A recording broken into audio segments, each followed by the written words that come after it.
Nick pensaba que el mundo era un lugar frío y hostil, un lugar que lo juzgaba simplemente por el color de su piel.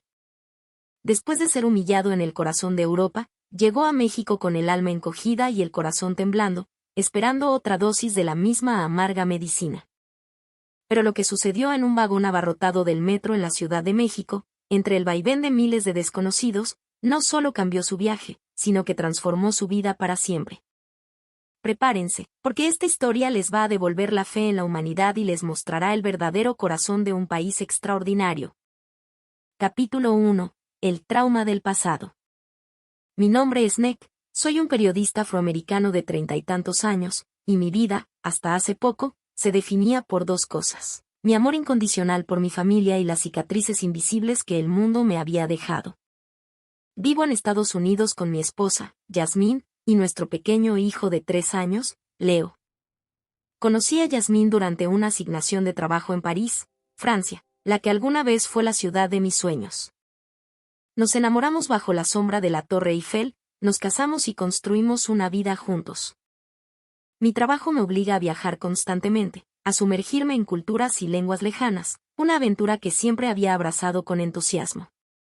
Había recorrido España, Italia, y muchos otros lugares, siempre fascinado por el desafío de aprender, de conectar.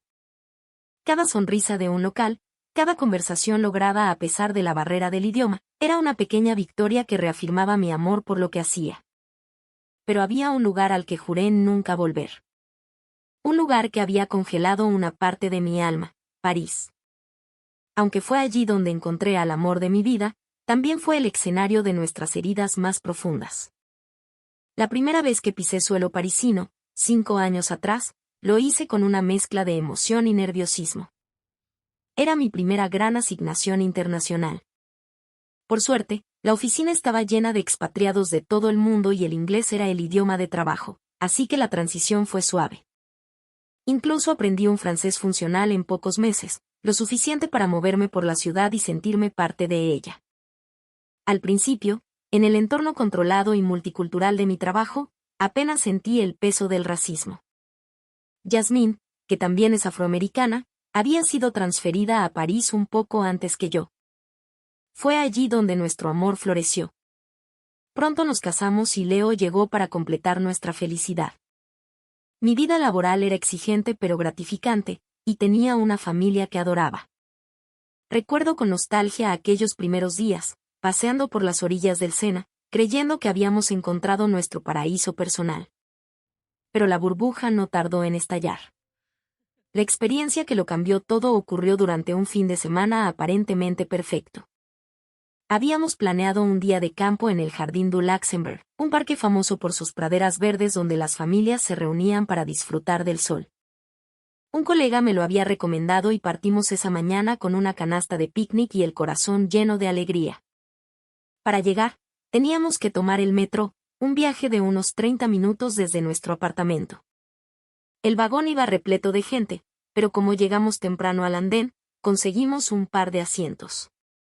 Sostuve a Leo en mi regazo, mientras Yasmín miraba por la ventana, ambos emocionados por nuestro pequeño día de aventura. El tren seguía llenándose en cada parada. Pronto, noté a una pareja de ancianos, franceses, de pie frente a nosotros. Sus miradas no eran casuales, eran dagas afiladas, cargadas de un desdén tan denso que podía sentirse físicamente. Me pregunté si habíamos hecho algo mal, si ocupábamos demasiado espacio, pero no encontraba ninguna razón lógica para su hostilidad. Entonces, comenzaron a hablar entre ellos, en susurros que cortaban el aire silencioso del vagón. ¿Por qué esa gente consigue asiento y nosotros no?, dijo la mujer, con la voz cargada de veneno. Esto es París, por Dios. Los franceses deberíamos tener prioridad. El impacto de sus palabras me dejó sin aliento.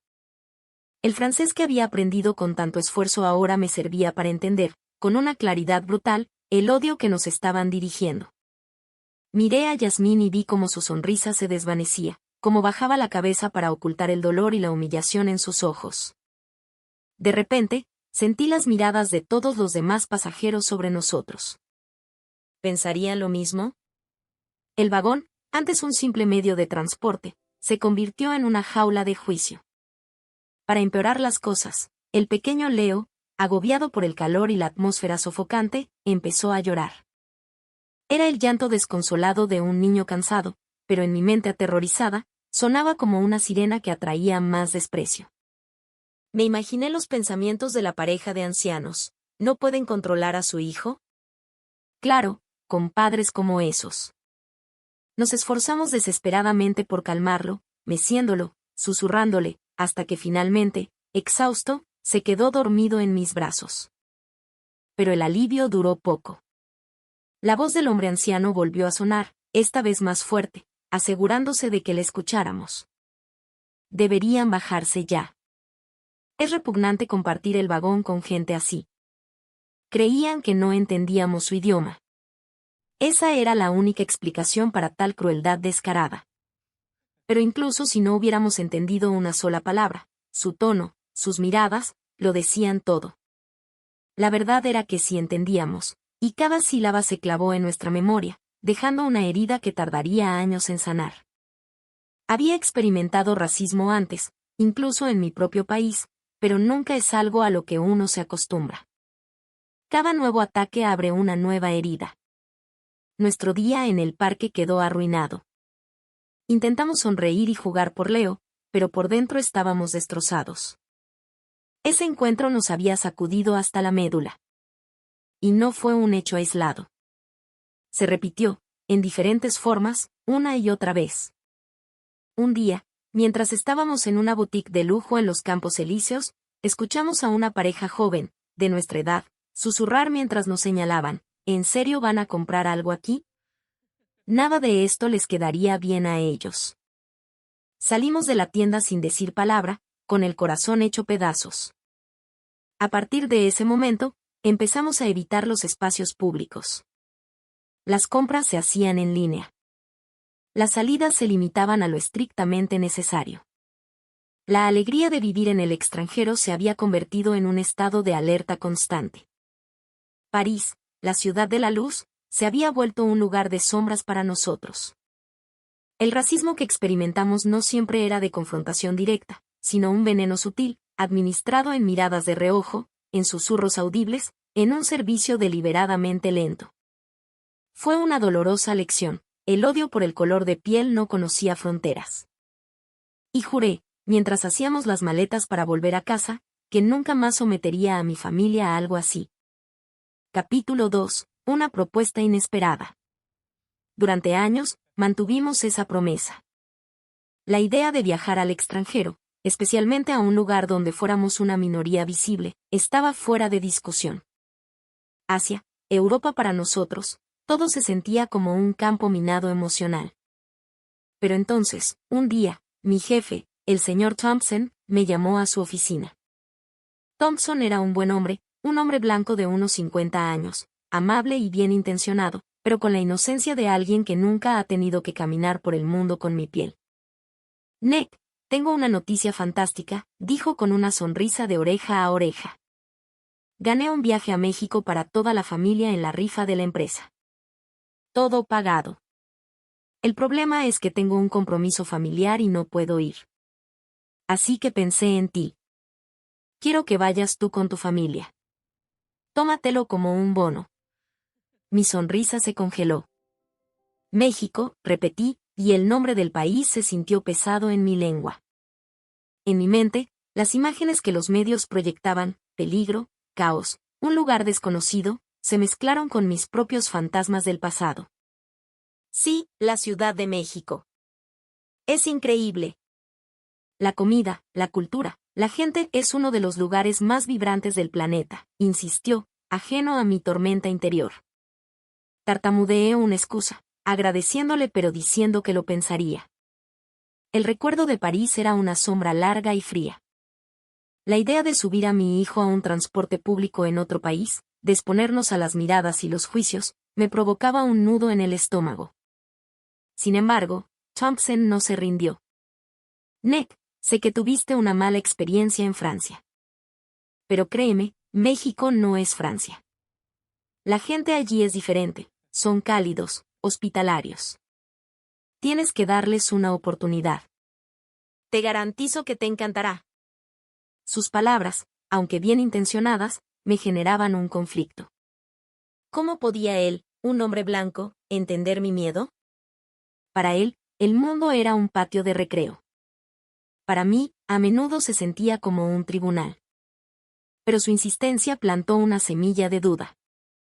¿Y si tenía razón? ¿Y si estaba permitiendo que una mala experiencia en un país definiera continentes enteros? Esa noche, hablé con Yasmín. Al principio, su reacción fue la misma que la mía, un rotundo no. Nick, ya pasamos por eso. No quiero que Leo vea ese odio en los ojos de la gente. No otra vez. Sus palabras estaban cargadas del dolor que ambos compartíamos.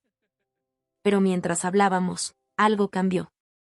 Miramos a nuestro hijo, que jugaba en el suelo con sus coches de juguete, ajeno a los miedos de sus padres. ¿Qué clase de vida le estábamos dando si le enseñábamos a tenerle miedo al mundo? Le debíamos algo más que protección, le debíamos la oportunidad de ver la belleza y la bondad que, según el señor Thompson, existían allá afuera. Tal vez él tiene razón, dije en voz baja.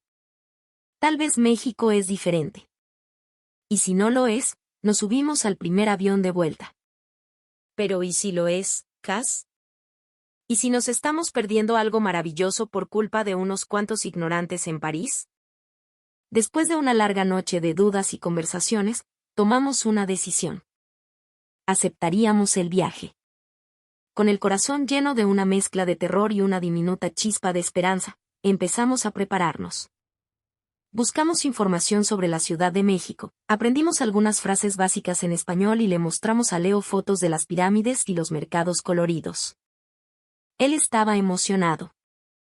Nosotros, aterrorizados. Pero íbamos a hacerlo. Por él.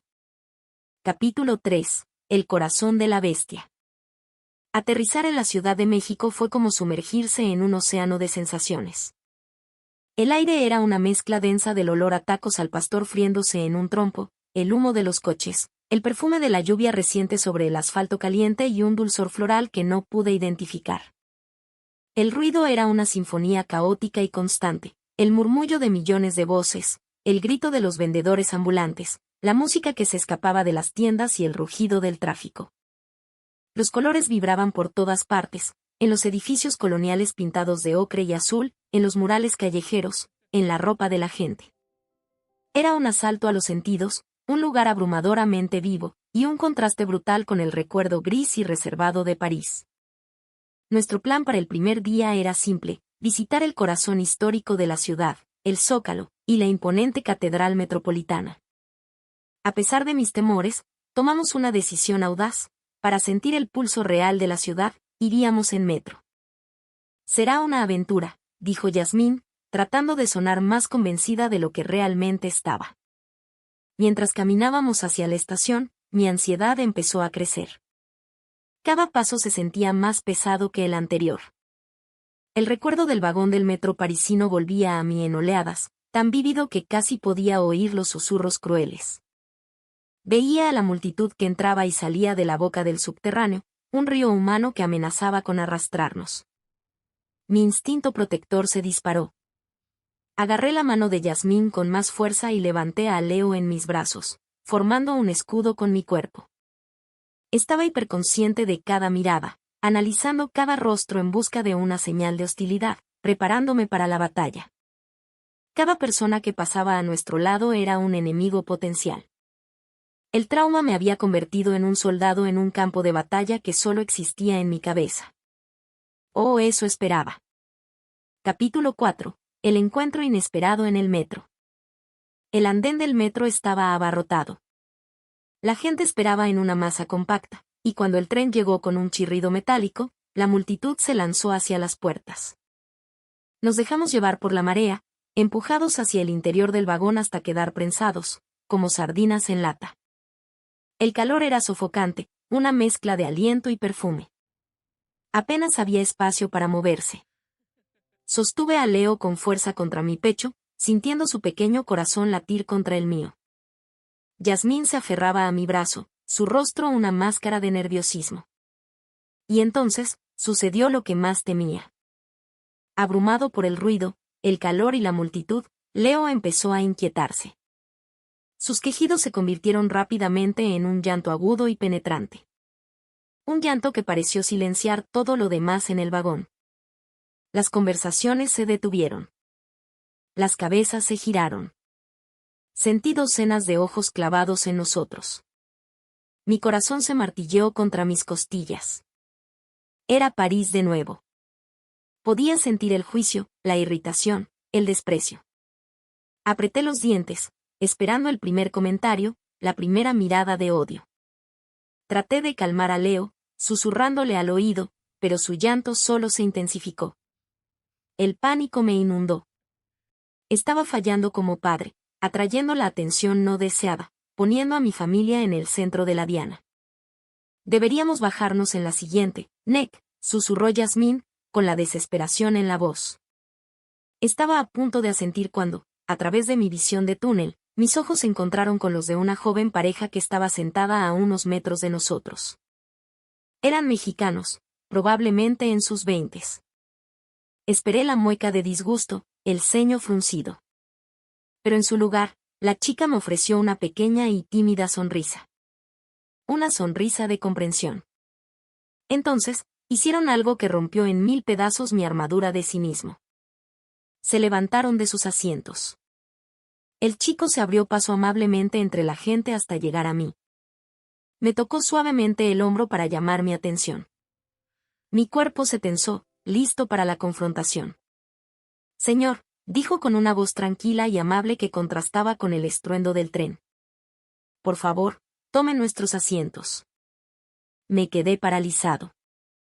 No podía procesar sus palabras. ¿Nos estaba ofreciendo sus asientos? ¿A nosotros? La chica se acercó a su lado y, mirando a Leo con una ternura genuina, añadió las palabras que cambiarían mi mundo. No se preocupen, la familia es lo primero. El niño necesita estar cómodo. La sencillez y la sinceridad de esa frase me golpearon con la fuerza de una ola. Miré a Yasmín y vi mis propias lágrimas reflejadas en sus ojos. Aceptamos, aturdidos, murmurando un gracias que sonó inadecuado para la magnitud de su gesto. Nos sentamos, y Leo, ahora más tranquilo en el regazo de su madre, seguía sollozando suavemente. La pareja, ahora de pie, no nos quitaba los ojos de encima, pero no con juicio, sino con calidez. La chica empezó a hacerle caras graciosas a Leo. Una pequeña mueca, un guiño, un sonido tonto. Y entonces, ocurrió el milagro. El llanto de Leo se convirtió en un hipo, luego en una risita curiosa, y finalmente en una carcajada. El ambiente en el vagón se había transformado. Las personas que antes nos miraban ahora sonreían, no a nosotros, sino con nosotros. Una mujer mayor a nuestro lado le guiñó un ojo a Yasmín. Un hombre de negocios bajó su periódico y sonrió al ver a Leo reír. No había hostilidad. No había juicio. Solo una comprensión compartida y silenciosa de que los niños lloran, de que las familias a veces tienen dificultades, y de que un pequeño gesto de bondad puede cambiarlo todo. En ese vagón del metro de la Ciudad de México, no éramos extraños de piel oscura, éramos simplemente una familia con un niño pequeño, y la gente a nuestro alrededor nos había tratado con una humanidad que creía perdida. Capítulo 5. México, el país del corazón grande. Cuando llegamos a nuestra parada, Zócalo, la joven pareja nos sonrió y se despidió de Leo con la mano. Adiós, campeón, dijo el chico. Leo les devolvió el saludo con su manita, completamente feliz. Salimos del metro y emergimos a la inmensa plaza, bajo un cielo azul brillante. El aire se sentía diferente. O tal vez era yo el que había cambiado. La tensión que había cargado en mis hombros durante años pareció disiparse bajo el sol mexicano. Miré a Yasmín y ambos sonreímos, una sonrisa genuina, liberadora. Ese encuentro en el metro fue solo el comienzo. Durante el resto de nuestro viaje, la calidez del pueblo mexicano nos envolvió por completo, sanando nuestras viejas heridas con cada pequeño acto de bondad. Cerca de la catedral, nos detuvimos en un puesto callejero para comprar unas aguas frescas. Leo, emocionado, tiró su vaso de horchata, creando un charco pegajoso en el suelo. me preparé para la reprimenda del vendedor. En París, nos habrían cobrado por el desastre. Pero aquí, el hombre corpulento detrás del mostrador simplemente se rió. No pasa nada, campeón, dijo mientras salía a limpiar el desorden con un trapo. Luego, le sirvió a Leo otro vaso, gratis, y le alborotó el pelo con cariño. Este corre por cuenta de la casa. Más tarde, mientras buscábamos la entrada al Templo Mayor, nos perdimos entre las bulliciosas calles. Una anciana, una viejita con el rostro surcado de arrugas amables, notó nuestra confusión. Sin que se lo pidiéramos, se acercó y, en un español lento y claro para que pudiéramos entender, nos indicó el camino. No solo eso, caminó con nosotros varias cuadras, contándonos pequeñas historias sobre los edificios que pasábamos, simplemente por el placer de compartir su ciudad con nosotros. La prueba de fuego llegó cuando Yasmín se dio cuenta de que había dejado su teléfono en un banco del parque donde nos habíamos sentado. El pánico fue instantáneo. «Se ha ido», exclamó, pensando en las fotos, los contactos, todo perdido. En Estados Unidos, las probabilidades de recuperarlo eran casi nulas. Pero mientras nos preparábamos para volver sobre nuestros pasos, un joven vino corriendo hacia nosotros, sin aliento, con el teléfono en la mano. «Señora, señora». «Se le olvidó esto», dijo, entregándoselo con una sonrisa. No pidió recompensa. No aceptó el dinero que intentamos darle. Simplemente hizo lo correcto. Visitamos el Zócalo, entramos en la majestuosa catedral, y por primera vez en mucho tiempo, no me sentí como un intruso. Me sentí bienvenido. Vimos a familias de todos los tonos de piel, de todas las clases sociales, compartiendo el mismo espacio, riendo, viviendo. Nadie nos miraba de forma extraña. Éramos simplemente una parte más del vibrante tapiz humano de la ciudad. Esa noche, en la tranquilidad de nuestra habitación de hotel, Yasmín me tomó de la mano. Él tenía razón, dijo en voz baja. El señor Thompson tenía razón. Este lugar es mágico. Y por primera vez en años, empecé a creer que tal vez, solo tal vez, el mundo no era un lugar tan frío después de todo. Yasmín, llena de una nueva energía, ya estaba buscando en su teléfono nuestro próximo destino, quizás Oaxaca para el año que viene. El viaje a México hizo más que darnos unas buenas vacaciones. Destruyó por completo los prejuicios que habíamos construido como un muro alrededor de nuestros corazones. Nos enseñó que no se puede juzgar a un continente por la crueldad de un país, ni a un pueblo por las acciones de unos pocos. La gente de México, con su hospitalidad desbordante, su amor por los niños y su corazón enorme, nos dio un regalo invaluable, nos devolvió la capacidad de confiar. Cuando volvimos y le conté nuestra experiencia al señor Thompson, simplemente sonrió con complicidad. «Te lo dije», dijo. Y tenía toda la razón. Decidimos que viviríamos nuestras vidas inspirados por la lección que aprendimos en ese vagón del metro, tratar a todos con amabilidad, sin prejuicios, entendiendo que, al final del día, la familia, en todas sus formas, es lo primero. Agradecemos desde lo más profundo de nuestra alma a México y a su